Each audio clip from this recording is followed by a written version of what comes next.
Alors l'expert, il a plusieurs missions. Il va d'abord vérifier la réalité du dommage.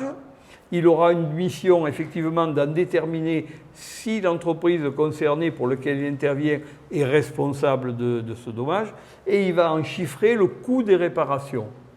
Voilà, donc c'est ces trois missions qu'il fera à l'occasion donc de ça ou de ces visites. S'il considère qu'il y a une autre entreprise qui est co-responsable, il la mettra en cause directement en lui demandant d'intervenir et il y aura un deuxième expert qui interviendra. Futur rentier, salut à toi, je te souhaite encore une fois la bienvenue dans cette nouvelle vidéo de cette série de construction. Toujours avec Christian. Bonjour. Donc Christian, si tu ne le connais pas, tu n'as pas vu les précédentes vidéos, il est courtier en assurance spécialisé sur les assurances de chantier. Et donc avec lui, on va passer en revue tout un tas d'assurances, d'interrogations et peurs que vous pouviez avoir sur les assurances.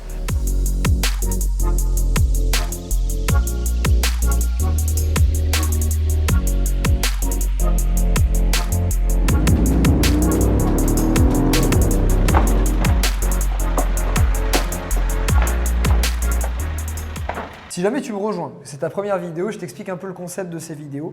J'ai une construction de 2 maisons, donc une des 2 maisons dans laquelle on se situe, et je la découpe en peut-être plus d'une centaine de vidéos sur chaque étape du chantier, que ce soit le début, l'idée de ce projet jusqu'à la livraison des maisons.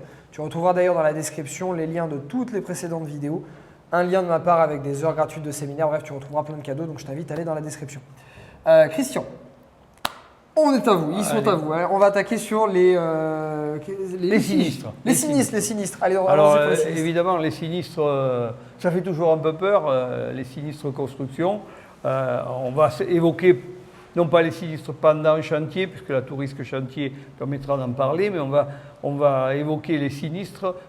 Quand j'ai une malfaçon dans mon appartement, dans ma maison, qu'est-ce que je fais? Alors, 2 cas très importants. Ou vous n'avez pas d'assurance dommage-ouvrage.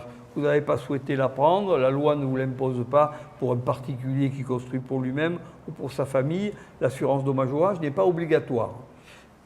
Premier cas. Ou deuxième cas, vous avez une police d'assurance dommage-ouvrage.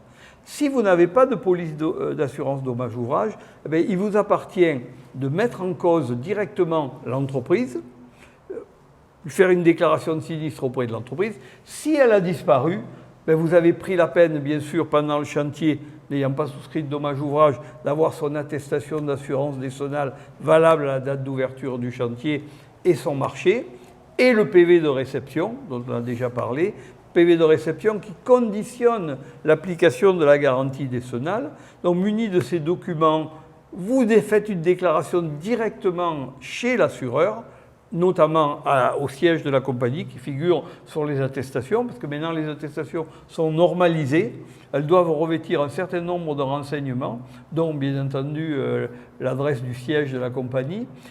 En faisant cette déclaration de sinistre, vous plaignez que l'artisan en question a fait ce chantier et vous décrivez ce que vous constatez en matière fissuration, pénétration de l'eau, humidité, décollement, etc. Et à vous demander à ce que l'assureur missionne un expert. Donc, non, alors l'assureur, il n'est pas enfermé dans des délais pour réagir. C'est le gros problème quand on n'a pas de dommage-ouvrage, je fais le parallèle, là on est soumis à sa diligence, à sa bonne volonté. Généralement… Je t'invite à suivre les 2 vidéos qu'on a fait précédemment, une sur la décennale et une sur la dommage-ouvrage, ça t'expliquera ce que t'explique Christian à ce moment-là. D'où l'intérêt, effectivement. Donc, si on n'a pas de dommage-ouvrage, l'assureur, raisonnablement, les assureurs interviennent, missionnent un expert dans le mois qui suit. Donc, en fait, l'assureur va missionner un expert et cet expert va prendre langue avec vous pour dire voilà, je viens tel jour voir la malfaçon. Alors, l'expert, il a plusieurs missions. Il va d'abord vérifier la réalité du dommage. Il aura une mission effectivement d'en déterminer si l'entreprise concernée pour laquelle il intervient est responsable de ce dommage et il va en chiffrer le coût des réparations. Voilà, donc c'est ces 3 missions qu'il fera à l'occasion donc de ça ou de ces visites. S'il considère qu'il y a une autre entreprise qui est co-responsable, il la mettra en cause directement en lui demandant d'intervenir et il y aura un deuxième expert qui interviendra. Le fait de ne pas avoir de dommage ouvrage pose un problème, c'est que comme on a dit, ben on est soumis, tant qu'on ne va pas en justice, au bon vouloir de ces experts amiables, hein, et des délais, et éventuellement les rapports d'expertise qui sont amenés à faire, ils ne sont pas opposables à la victime. C'est-à-dire que la victime n'a pas à connaître ces rapports d'expertise faits par l'expert amiable, parce qu'elle n'est pas partie, contrairement en dommage ouvrage où la clarté veut que, et la transparence veut que l'expert, le lésé est bien entendu avec la position de l'assureur et en main le rapport d'expertise.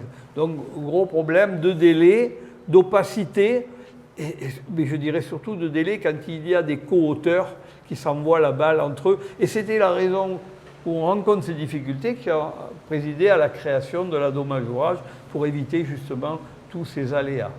Voilà, donc brosser rapidement, on fait une déclaration et puis après on ne la maîtrise pas, sauf à aller en judiciaire, où là on maîtrise un peu mieux les choses, mais on est assis dans des délais qui sont très importants. D'accord, bon, ça confirme un petit peu ce qu'on avait sur les précédentes vidéos, que la dommage ouvrage peut... Par contre, effectivement, de en dommage ouvrage, en se répétant, on fait une déclaration, l'assureur dans les 60 jours vous donne sa position sur la garantie ou pas, selon la nature donc, du sinistre vu par l'expert. Et dans les 90 jours, non pas 90 jours après 60, 90 jours après la déclaration, il doit faire une proposition d'assurance chiffrée et l'assureur a 15 jours pour faire le règlement. Ce à quoi il s'expose à des sanctions, comme on a dit, s'il ne le faisait pas, et notamment ce qu'après notification, la victime fasse réparer aux frais avancés de l'assureur. D'accord, super. Christian, merci beaucoup. C'était très clair, j'espère pour toi. Futur entier, merci d'avoir suivi cette vidéo. Alors, tu retrouveras dans la description, comme je te disais, les liens des précédentes vidéos. Donc, va bien les voir. Tu verras, c'est super intéressant. Tu vas apprendre énormément de choses sur plein de domaines. Et surtout, clique sur le lien où tu recevras de ma part plusieurs heures de conseils gratuits sur l'investissement immobilier, comment démarrer même avec un studio, faire des investissements très rentables en partant de rien, etc. Christian, merci beaucoup pour ça. On va finir par une dernière vidéo. On leur dit pas, on va la faire après. Tu vas voir qu'elle va être très très sympa. On te souhaite une très bonne journée. Comme d'hab, la patate, la motivation. Et on te dit à très bientôt pour la prochaine vidéo. Ciao, ciao. Au revoir.